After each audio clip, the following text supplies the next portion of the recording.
ഇവാഞ്ചലിയും അനുദിന സുവിശേഷ വിചിന്തനം.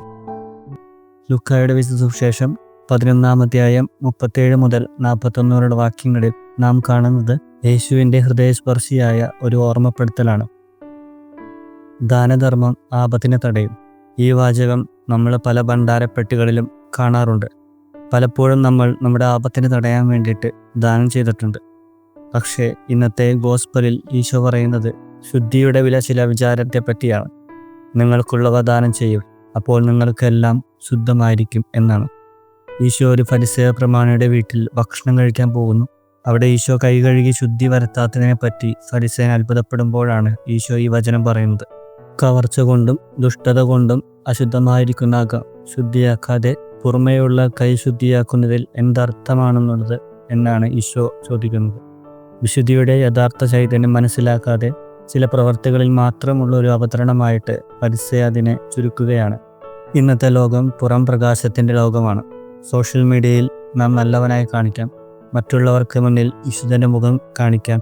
പക്ഷേ വീട്ടിൽ, ജോലിയിൽ, ബന്ധങ്ങളിൽ നാം എത്രത്തോളം യേശുവിൻ്റെ സ്വഭാവം പ്രകടിപ്പിക്കുന്നു? പലപ്പോഴും നമുക്ക് മതപരമായ മുഖം ധരിക്കാൻ വളരെ എളുപ്പമാണ്.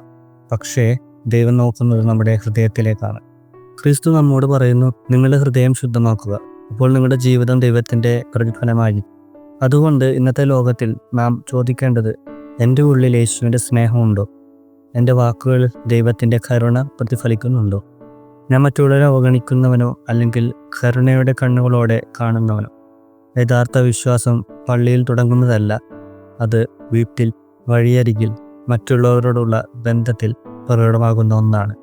ശുദ്ധി എന്നത് വെറും കുളിക്കലല്ല, മറിച്ച് അത് മനസ്സിൻ്റെ പരിവർത്തനമാണ്.